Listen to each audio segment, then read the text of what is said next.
ఇంతసేపు ఎక్కడికి వెళ్ళావే? ఆ అభిషేక్తో ఊరు తిరిగి వస్తున్నావా? నీకు ఎన్నిసార్లు చెప్పినా నా మాట వినివే. మీ నాన్నగారు నన్ను వదిలి వెళ్ళిపోయారు. మీ తమ్ముడేమో బిజినెస్ బిజినెస్ అని ఊళ్ళు తిరుగుతున్నాడు. నువ్వు ఇలా నన్ను బాధ పెడుతున్నావు. ఇదిగో చూడు, మీ మావయ్య స్టేట్స్ నుంచి వస్తున్నాడు. అతనికి నీకు పెళ్లి. మీ పెళ్లి జరిగిందంటే నేను కృష్ణారామ అనుకుంటూ కాలం గడిపేస్తాను. ఇదిగో చూడమ్మా, నేను మావయ్యనే పెళ్లి చేసుకోవాలని నువ్వు పట్టుపడితే నేను బ్రతకలేనమ్మా. నేను మావయ్యని ఎప్పుడూ అలాంటి దృష్టితో చూడలేదు. చిన్నప్పటి నుంచి మావయ్యతో కలిసి ఆడుకోవడం వల్లనో ఏమో మావయ్య అంటే ఇష్టమే కానీ నాకు ప్రేమ లేదు. అలాంటి అభిప్రాయమే నాకు రాలేదమ్మా. అయినా మావయ్యకి ఏం తక్కువని నాకంటే అందగత్తెలు మంచి అమ్మాయిలు దొరకపోతారా? అవుతూ ఇంకెప్పుడు మావయ్య మాట మాత్రం నా దగ్గర ఎత్తకు ప్లీజ్. ఇదిగో చూడు, నువ్వు మరీ ఎక్కువగా మాట్లాడుతున్నావు. ఇప్పుడు కూడా నేనేమీ మాట్లాడలేదనుకో, ఇక నా జీవితాంతో నేను ఏడవాల్సి వస్తుంది కదమ్మా. చిన్నప్పటి నుంచి నీకు ఏ రంగు బొట్టు కావాలి, ఏ గాజులు వేసుకుంటావు, ఏ డ్రెస్ నీకు ఇష్టం అనే చిన్న చిన్న విషయాలు కూడా నా ఇష్ట ప్రకారం నడుచుకోవడానికి అనుమతించిన నువ్వు ఇంత ముఖ్యమైన విషయంలో నిర్ణయం తీసుకుంటారంటే ఎందుకు అడ్డుపడుతున్నావు? నన్నెందుకు ఇలా బాధ పెడుతున్నావు నాకు అర్థం కావడం లేదమ్మా. ఈ మెంటల్ టార్చర్ నేను భరించలేను. దయచేసి నన్ను అర్థం చేసుకో. ఇదిగో చూడు, నువ్వు తీసుకునే నిర్ణయమే సరైందంటావని నాకు భయంగా ఉంది. మనం తీసుకునే నిర్ణయాల్లో కూడా కొన్ని తప్పులుంటాయి. అదీ కాక భోజనం బట్టల విషయంలో పొరపాటు చేస్తే పర్వాలేదు, ఒక పొడుతో పోతుంది. కానీ ఇది జీవితం. 100 సంవత్సరాలు అన్యోన్యంగా ఆలుమగలగా జీవించాలి. అంత తేలిగ్గా నిర్ణయం తీసుకోవటం మంచిది కాదు. అలాంటి పొరపాటు చేస్తే జీవితమే నాశనం అవుతుంది. నువ్వు అనుకునేది అంత తేలిగ్గా జరిగేది కాదు. నీ చెప్పేది విను. మావయ్య వస్తే నేనేమని బదులు చెప్పేది? వాడిని గురించి నీకు బాగా తెలుసు. కోరుకున్నది దొరక్కపోతే వాడు తట్టుకోలేడు. ప్లీజ్ నా మాట వినమ్మా. నేనెంత వాగుతున్నా నువ్వు సమాధానం చెప్పవేంటే? ప్లీజ్ అమ్మా, నన్ను వదిలే. అభిషేక్ లేకపోతే నేను బ్రతకలేను. కొంతకాలం ముందు పరిచయమైన అభిషేక్నే మర్చిపోలేనంటున్నావే. కనీ పెంచిన తల్లిని నన్ను వదిలిపెట్టి వెళ్ళిపోతావా? లేదమ్మా, నాకు నువ్వు కావాలి, అభిషేక్ కావాలి. నాకు మీ ఇద్దరు ముఖ్యమే. నా తమ్ముడొద్దా? నీకు అభిషేకే ముఖ్యం అయిపోయాడా? నా తమ్ముడొద్దు, నేనొద్దు, నీకు అభిషేకే ముఖ్యం అనుకుంటే వద్దే, ఇక్కడ ఉండొద్దు, వెళ్ళిపో. నువ్వు ప్రేమించిన వాడే నీకు ముఖ్యం అనుకుంటే వాడితో కట్టకట్టుకుని ఊరేగు. వెళ్ళి వెళ్ళి ఇక్కడి నుంచి.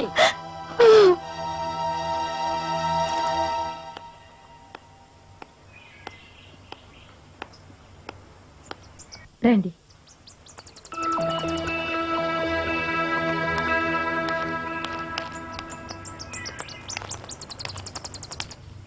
హాయ్ అంకిత, ఏంటి డల్లుగున్నావు? మన పెళ్లి జరగదేమోనని నాకు భయం వేస్తోంది. మా అమ్మ ఒప్పుకోనంటోంది. ఎందుకని? మళ్ళీ పాత నన్ను మా మావయ్యకిచ్చి పెళ్లి చేస్తానని మా అమ్మ ఒంటికాల మీద నిలబడుతోంది. సరే నిలబడి. అమ్మ ఒప్పుకోకుండా. ఏంటి అంకిత నువ్వు అసలు నువ్వేం మాట్లాడుతున్నావో నీకైనా అర్థమవుతుందా? నువ్వు మాట్లాడేది నీ భవిష్యత్తును గురించి. ఇది చూడు, ఇంతకాలం మనం ఒకరికొకరు బాగా అర్థం చేసుకుని ప్రేమించుకుంటున్నాం కదా. నేనేమన్నా కాదన్నానా? మరి ఇప్పుడు ఎందుకు కొత్త ప్రాబ్లం? నువ్వు వెళ్ళి బాబు. చూడు పెద్దమ్మ తను ఏమంటుందో. ఇలా చూడమ్మా, నీకు అభిషేక్ అంటే ఇష్టమేగా. వాడు నిన్ను తన ప్రాణం కన్నా ఎక్కువగా ప్రేమిస్తున్నాడు. మనసులో కలిసిన తర్వాత మీరిద్దరూ సంప్రదించుకుని ఒక నిర్ణయానికి రావాలి. ఇది మీ జీవిత సమస్య. నేనేం చెయ్యాలో నాకు అర్థం కావడం లేదు. చూడంకిత, మన ఇద్దరం పెళ్లి చేసుకుని జీవితాంతం కలిసి బ్రతకాలనుకుంటున్నాం. ఎన్ని ఆటంకాలు వచ్చినా వాటిని అడ్డుకోవాలి. అందుకు మనసులో ధైర్యం కావాలి. ఆ ధైర్యం నా దగ్గర ఉంది, నీకు రావాలి. మన ఇద్దరం రిజిస్టర్ ఆఫీస్కి వెళ్ళి పెళ్లి చేసుకుందాం. వద్దు అభిషేక్, నాకు భయంగా ఉంది. అమ్మను ఒప్పించి మనం పెళ్లి చేసుకోవడం మంచిది. అసలు నువ్వు ఏమని ఒప్పించగలవా? అది మరి ఏంటంకిత, నువ్వేం మాట్లాడుతున్నావో నీకే అర్థం కావడం లేదు. మన పెళ్లికి మీ అమ్మ ఒప్పుకోదంటున్నావు, ఒప్పించడం కుదరదంటున్నావు. ఇలా అయితే ఎలా? మనం ఇలా మాట్లాడుకుంటూ కూర్చుంటే మన కథ అంతులేని కథ అయిపోతుంది. నేను చెప్పినట్టు విను. ముందు మనసులో ధైర్యాన్ని పెంచుకో. ఏ రోజుకైనా నువ్వు ఇంటికి రావాల్సిందనవే. మన పెళ్ళయ్యేంత వరకు మా పెద్దమ్మ నిన్ను కన్న తల్లిలా చూసుకుంటుంది. అనవసరంగా మనసు పాడు చేసుకో. ఫైనల్ గా ఒక డెసిషన్ తీసుకుని నువ్వు ఇక్కడికి వచ్చేసి. అమ్మో, నేను ఇల్లు వదిలి ఎలా రాగలను? చూడంకిత, నాకున్నది ఒకే మనసు. దాన్ని ఒకరికే ఇవ్వడానికి వీలవుతుంది.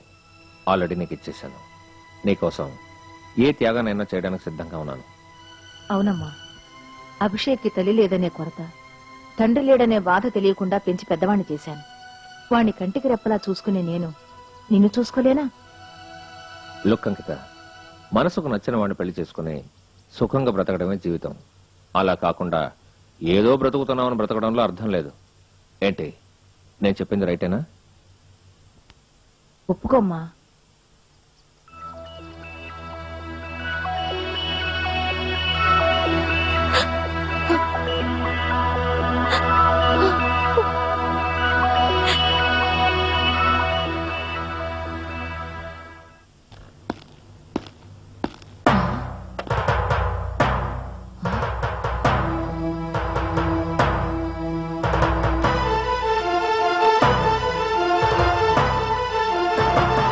వద్దు వద్దు బాబు, మీరు దయచేసి నా మాట ఒకటి వినాలి. నేనెప్పటికీ ఈ రోజును మర్చిపోలేను. ఈ రోజు నుంచి నాకు కూతురే లేదనుకుంటాను. వెళ్ళండి బాబు, వెళ్ళండి. వెన్నుపోటు పొడిచిన నా కూతుర్ని చూసి విలవిలలాడిపోయింది నా మనసు. నేను బిడ్డలకని మోసపోయాను. ఎక్కడ నా పెంపకంలో లోపం ఉందో తెలియదు. ఈ రోజుకి ఇది ఇలా తయారైంది. కానీ బాబు, నాలాగే మీ పిల్లల్ని పెంచకండి. ఇలా పెంచితే ఈ దెబ్బలు మీరు తట్టుకోలేరు. వెళ్ళండి బాబు, వెళ్ళండి. ఇంకెప్పుడు ఈ ఇంటి తలుపులు తట్టకండి. వెళ్ళండి, వెళ్ళండి, వెళ్ళండి బాబు, వెళ్ళండి.